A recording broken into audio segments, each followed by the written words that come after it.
Marketing Square. Bienvenue sur Marketing Square, le rendez-vous du gros marketing. Le gros, c'est un marketing qui sort des clous, qui se réinvente, qui se renouvelle. C'est aussi un mindset qui repose sur l'envie de se dépasser, de se détacher de ses opinions une bonne fois pour toutes et d'apprendre en continu. Si tu te reconnais dans cette description, que tu sois débutant ou expert, abonne-toi. Ce podcast va devenir ton meilleur allié. Vous êtes une marque ou une entreprise qui cherchez à étendre votre portée sur les réseaux sociaux ou bien un créateur de contenu à la recherche de partenariats? Richmaker est là pour vous aider. Cette plateforme de mise en relation entre marques et influenceurs spécialisée en B2B est conçue pour vous permettre de toucher de nouvelles audiences à moindre coût. Avec Richmaker, vous pouvez trouver les partenaires idéaux pour votre prochaine collab en un clic. Rendez-vous dans les ressources de l'épisode pour faire le plein d'idées et développer ce levier inexploité qu'est le partenariat. Bon épisode à tous!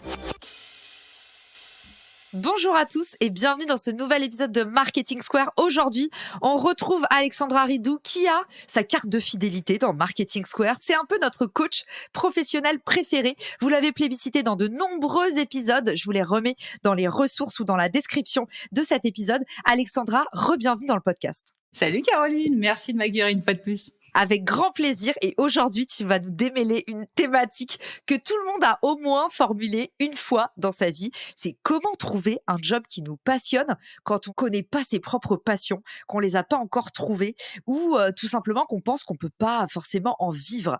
Du coup, Alex, toi, c'est un sujet que tu as beaucoup entendu, j'imagine, dans les questions qu'on te posait dans ta vie quotidienne. Ouais, exactement. En tant que coach en reconversion, c'est une question qui revient très, très souvent. Et même les personnes qui sont dans un job qui leur plaît et qui se posent la question, mais j'ai une passion, est-ce que je dois en vivre, est-ce que je dois pas en vivre? Bref, il y a tout un gros sujet autour de la passion et la vie professionnelle. Est-ce qu'il faut mêler les deux? Est-ce qu'il faut séparer les deux? Et si j'ai pas de passion, qu'est-ce que je fais? Et c'est exactement de ça dont on va parler. Et la première chose que j'aimerais mettre en avant, c'est d'abord, il y a très peu de gens qui ont des passions en vrai dans le monde. Donc, ne soyez pas apeurés de pas avoir de passion. Ceux qui ont des passions, ils en parlent énormément parce qu'ils sont passionnés. Et à côté, tous ceux qui n'ont pas de passion, ils n'en parlent pas beaucoup, forcément, ils n'ont pas de passion. Donc, première chose, décomplexer un maximum. Je pense que 70% des gens n'ont pas de passion profonde. Donc, il n'y a aucun souci là-dedans. Mais c'est pas parce que vous n'avez pas de passion que vous pouvez pas avoir un job qui vous passionne. Les deux ne sont pas impossibles à mêler. Et c'est ce qu'on va voir aujourd'hui. J'ai préparé 3 étapes pour trouver un job qui vous passionne quand vous n'avez pas de passion. J'adore ce que tu dis, Alex, parce qu'il y a 2 gros complexes, effectivement. Il y a le complexe de ceux qui n'ont pas de passion, qui disent « Ah, mais en fait, si j'ai pas de passion, je serai jamais passionnant. » Quand t'as la passion, c'est un truc un peu viral. Et du coup, soit tu l'as, soit tu l'as pas, un peu comme le talent, tu vois, comme si c'était très binaire. Et il y a la souffrance de ceux qui sont passionnés et qui se disent « Mais en fait, j'ai peur que soit ça disparaisse, parce que c'est des multipotentiels, ils se passionnent pour un truc, un coup c'est la poterie, après c'est la céramique, après c'est le pilate, et puis après c'est le podcast. T'as aussi ceux qui se disent, j'ai une passion qui me dévore et je réussirai jamais à en vivre. Autrement dit, autour de la passion, il y a que des complexes, et aujourd'hui on est là pour amener un petit coup de boost à tous ceux qui se posent la question, je cherche encore ma passion, est-ce que c'est grave docteur? Souvenez-vous déjà, en intro, on se décomplexe, on se souvient que de toute façon, on a toujours les défauts de nos qualités. Donc, vous voyez, il n'y a pas de situation idéale. Et la première étape, d'ailleurs, c'est de se dire, OK, j'ai pas de passion, mais il y a quand même des choses que j'aime dans la vie. Qu'on se le dise. Vous n'êtes peut-être pas passionné à fond dans l'équitation, mais vous aimez bien faire un peu de moto de temps en temps, sortir avec des amis, vous aimez bien tel sujet d'actualité. Bref, l'idée, c'est quoi? La première étape, c'est du coup faire le point sur tout ce que vous aimez faire. Et il y a forcément plein de choses. Prenez vraiment de long en large les choses que vous aimez faire dans la vie pro, les choses que vous aimez faire avec vos amis, les choses que vous aimez faire dans la vie perso. On parle des fameux moments de flow. Je sais pas si tu connais ces moments, Caroline, t'en as déjà entendu parler, mais c'est ces moments où on est dans une extrême concentration tellement on est à fond dans notre tâche, on voit pas le temps passer et finalement, on kiffe juste être dans le moment présent. Donc Caroline, toi, c'est peut-être quand tu es dans des podcasts, un gros moment de flow. À chacun de voir un peu ces moments où le temps passe super vite, on regarde sa montre, on fait waouh, le temps il a défilé et j'ai pas fini et j'ai encore envie de rester sur ma tâche parce que vraiment je la kiffe cette tâche. Donc ça, c'est ces fameux moments de flow. Je vous invite à essayer de les identifier et les lister. Vraiment lister ce que vous aimez, vos moments de flow, tout ce qui vous passe par la tête. Il n'y a pas de petits trucs inutiles. N'hésitez pas aussi à remonter à votre enfance. Quand on est enfant, il y a plein de choses qu'on aime et finalement qu'on fait plus avec l'âge parce qu'on dit « Oh, c'est trop nul ». Construire des maisons en Lego. Il y en a plein qui adoraient ça et qui disent avec le temps « Ah non, c'est trop nul, c'est des enfants ». Oui, mais quand même, il y a un truc dans la construction. À l'époque, vous aimiez un truc dans la construction, c'est qu'il y a quelque chose aujourd'hui que vous devez toujours aimer à travers ça, mais c'est juste que faut plus le traduire dans des Lego, faut le traduire peut-être autre part. Et je sais pas, la construction de maquettes, parce que vous avez grandi, du coup, vous êtes passé des Lego à la maquette, ou la construction d'un projet. Bref, à vous de voir comment vous arrivez à transposer ce que vous aimiez faire quand vous étiez petit dans quelque chose que vous aimez faire aujourd'hui. Donc ça, c'est la première étape. Une fois que vous avez listé tout ce que vous aimez faire, je vais vous demander de résumer toutes ces choses-là en des verbes d'action. On reprend, vous aimez faire de la construction avec des Lego, le verbe, ça va être construire. Donc on reprend tout ça, on le met sous forme de verbes et on fait la liste la plus longue possible qui vous vienne avec toutes les verbes. Et ensuite, vous les classez un peu par ordre de ce que vous aimez le plus. Un exercice assez challengeant, ça serait de résumer tout en un verbe. Si vous deviez choisir un verbe, quel est le verbe qui vous fait le plus kiffer? Ça peut être, certains vont dire le verbe construire, le verbe l'idée, le verbe partager. Essayez de trouver le verbe qui vous motive le plus et on va partir là-dessus pour ensuite dégager des idées de métier. Et du coup, la troisième étape, c'est à partir de ces verbes, chercher les métiers qui pourraient matcher. Donc, vous avez toute votre liste que vous avez si possible classée par ordre de préférence et dites-vous, OK, quel métier exerce tous ces verbes-là ou un maximum de ces verbes-là? Et listez, zéro limite. Vous listez tous les métiers sans vous dire c'est possible, c'est pas possible. Ça, vous le verrez dans un second temps. D'abord, ce que vous cherchez, c'est juste des idées de métier. J'adore et c'est très vrai ce que tu dis, Alex, que quand on est enfant, on a déjà soit la fibre artistique, soit on est très manuel, on est un constructeur, soit on est plutôt côté intellectuel ou rationnel, pragmatique, scientifique. On voit déjà en fait nos traits, nos centres d'intérêt, nos passions qui se dessinent plus ou moins. Exactement. C'est pour ça que c'est toujours intéressant d'aller creuser dans le passé. On a zéro limite, on a zéro croyance, on est naïf et donc finalement, on est nous-mêmes. Et donc, une fois que vous avez cette liste d'idées de métier, là, vous allez pouvoir investiguer la faisabilité. Mais rien qu'avec ça, vous êtes rendu compte que vous n'aviez pas de passion et pourtant, vous avez réussi à sortir une liste de métiers remplie de missions qui pourraient potentiellement vous passionner. Puisque c'est pas parce que vous avez une passion pour le foot que le métier doit être le footballeur. Peut-être que ce que vous aimez dans le foot, j'ai n'importe quoi, c'est le dépassement de soi. Et ça va peut-être être ça le verbe, se dépasser. Peut-être ce que vous aimez dans le foot, c'est l'esprit de compétition. Comme ça, vous allez creuser derrière ce que vous aimez des verbes d'action. Et qui dit verbe dit ensuite des missions. Et qui dit mission dit un métier. Et ainsi, de fil en aiguille, vous allez arriver à avoir trouvé des métiers qui pourraient vous passionner alors que vous ne pensiez n'avoir aucune passion. C'est génial. Et alors, pour ceux qui se disent, j'hésite entre 2 ou 3 métiers, comment est-ce que tu fais un arbitrage là-dedans?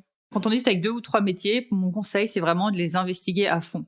C'est-à-dire, vous allez, pour chaque métier, repérer des personnes qui sont là où vous aimeriez être et vous faites des interviews. Au moins 10 interviews pour chacune des pistes pour bien comprendre, OK, c'est quoi le quotidien de la piste? Parce que le quotidien est ultra important finalement. Vous pouvez rêver d'être boulanger. Si vous aimez pas travailler tôt le matin et vous n'aimez pas vous lever tôt le matin, ça sert à rien. Faites vos pains chez vous le week-end et trouvez un autre métier. C'est important d'aller investiguer la réalité du métier. Quel est le quotidien? Comment les gens ont fait pour y accéder? Et vous aussi, quels sont vos besoins? Je dis n'importe quoi. Quels sont vos besoins financiers? Il y a peut-être des métiers qui vont pas matcher. Même si pour cette partie-là, mieux vaut se dire, je veux faire ce métier-là et je cherche des solutions pour atteindre mon besoin financier que mettre une croix sur un métier en disant, ça répond pas à mes besoins financiers. Il faut prendre le problème dans l'autre sens. Il y a un site que j'adore, j'en profite pour vous le recommander. C'était un de mes premiers utilisateurs sur Richmaker et c'est un mec hyper sympa. C'est fichemetier.fr. Donc, c'est des professionnels qui sont interviewés et qui racontent en vidéo la réalité de leur métier. Et ça, je trouve ça pas mal parce que c'est vrai qu'on voit souvent les fiches de poste, mais tu vois, derrière, trop intéressant de voir même visuellement à quoi ressemble la réalité du métier, c'est quoi le sociotype. Et je trouve que déjà, la façon dont les gens, ils vont se comporter, ils vont s'habiller, ils vont se présenter, bah ça vous donne une idée un peu de l'ambiance. Est-ce que c'est quelque chose qui vous plaît? Est-ce que c'est trop formel? Est-ce que c'est pas assez formel? Est-ce que ça vous semble être un truc ultra créatif ou en fait c'est créatif sur le papier mais on voit que c'est avant tout des profils qui sont très rigoureux.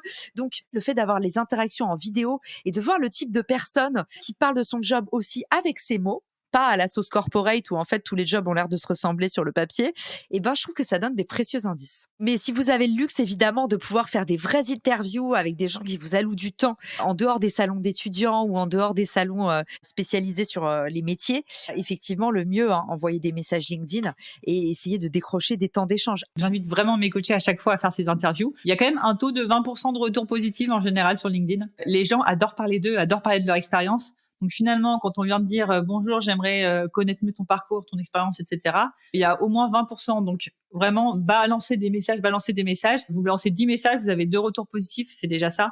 Un message, ça vous prend 2 secondes à envoyer. Donc moi, je vous invite vraiment à utiliser LinkedIn. Et surtout, il y a aussi My Job Glasses qui est maintenant ouvert à tout le monde, pas qu'aux étudiants. Et du coup, là, vous trouvez aussi beaucoup de professionnels qui prennent de leur temps pour vous expliquer leur métier, leur parcours. Et du coup, qu'est-ce qui se passe, Alex, quand on est dans un job qui nous passionne pas? C'est quoi le risque finalement? Tu sais, est-ce que c'est pas une image d'Épinal que maintenant on véhicule un peu sur LinkedIn? C'est la guerre de qui va avoir la meilleure, la plus grande réussite, la réussite la plus flamboyante, le quotidien le plus resplendissant. Est-ce qu'il n'y a pas une surenchère à ça? Et en fait, maintenant, on a tous l'impression que autour de nous, c'est la passion économie. Mais est-ce que c'est pas un mythe en fait d'être passionné par son travail? Pour moi, c'est pas un mythe. J'en suis persuadée qu'on peut être passionné par son job. Après, c'est un choix. Il y en a qui vont dire, OK, mon job me passionne pas, mais je travaille à temps partiel, il me permet tous les mercredis d'aller faire du ski. Dans ces cas-là, OK, la personne, elle est au clair. Le job, c'est ce qu'on appelle un peu un job alimentaire. Il me rapporte de l'argent et ça me permet d'aller skier tous les mercredis. À partir du moment où on est OK, parce qu'il y a une contrepartie qui fait que le pourquoi est fort. C'est-à-dire que oui, je sais, mon job, il est alimentaire, mais la contrepartie, c'est que tous les 5 ans, je prends 1 an de congé sabbatique et je fais le tour du monde. OK, fine. Par contre, quand il n'y a pas de contrepartie, on se dit juste, voilà, je travaille dans un job que j'aime pas, je fais des heures, j'ai pas de temps pour ma famille, j'ai pas de temps pour moi, j'attends patiemment la retraite. Là, c'est un gros signal. Tu peux avoir mieux, vraiment. Donc, soit tu revois ton équilibre de vie, soit tu fais quelques changements. Mais vraiment, quand on se sent juste mal ou pas à sa place dans son job et qu'on voit pas les contreparties, c'est qu'il faut creuser et qu'il y a quelque chose derrière à améliorer. Tu nous rappelles aussi à l'essentiel, une relation de soi à soi, toujours éviter de laisser rentrer les autres dans l'équation parce que fort risque de se laisser influencer, de se laisser peut-être éblouir par des apparats. On le sait, il y a un filtre évident sur les réseaux sociaux et tout le monde ne traduit pas la réalité, la difficulté de certains métiers et puis aussi de se comparer. Et tu vois, ces injonctions à vivre une vie parfaite, à faire un boulot qui nous passionne, en fait, si vous êtes passionné par votre famille, par votre vie sociale, en fait, soyez toujours dans ce rapport de vous à vous et évitez de vous laisser aveugler par le chant des sirènes, en particulier pour ceux qui traînent sur LinkedIn. C'est vrai que c'est souvent des complexes qui reviennent de par les gens qui traînent beaucoup sur les réseaux sociaux et qui me disent, mais en fait, est-ce que c'est normal? Moi, je viens de commencer mon activité et en fait, j'ai pas un gros score. Est-ce que c'est normal, Caro? Je viens de commencer mon podcast et en fait, je fais pas des milliers d'écoutes. Est-ce que c'est normal? Est-ce que c'est normal? Voilà. Restez centrés sur vous et votre propre bonheur. Les instruments de Alexandra sont là pour ça. Et Caroline, je préciserai juste un truc que j'ai oublié de préciser tout à l'heure. Quand vous faites la liste de verbes, supposons vous n'arrivez pas à trouver des idées. 2 tips pour trouver des idées. La première, vous invitez vos potes, vous leur faites lire votre liste de verbes et vous leur demandez, OK, brainstorming, à quel métier ça vous fait penser?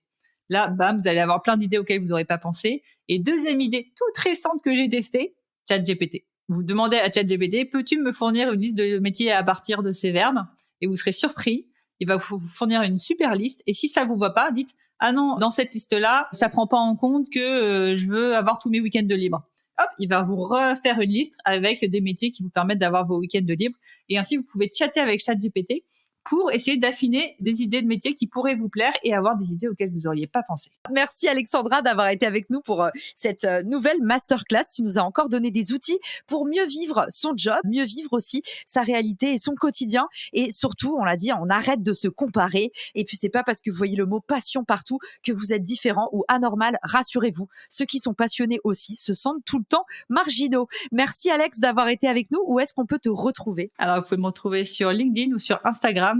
LinkedIn Alexandra Haridou et sur Instagram Randos Coaching. Et on peut se renseigner aussi sur tes activités puisque toi, tu fais un coaching hors du commun, tu fais un coaching hors marchand. Donc, t'emmènes tes coachés en randonnée. Exactement, dans la région de Grenoble.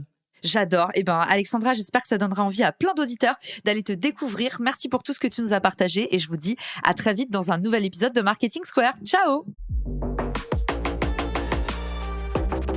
Si cet épisode te plaît, tu peux le partager en me taguant ou lui laisser 5 étoiles sur Apple Podcast. Marketing Square.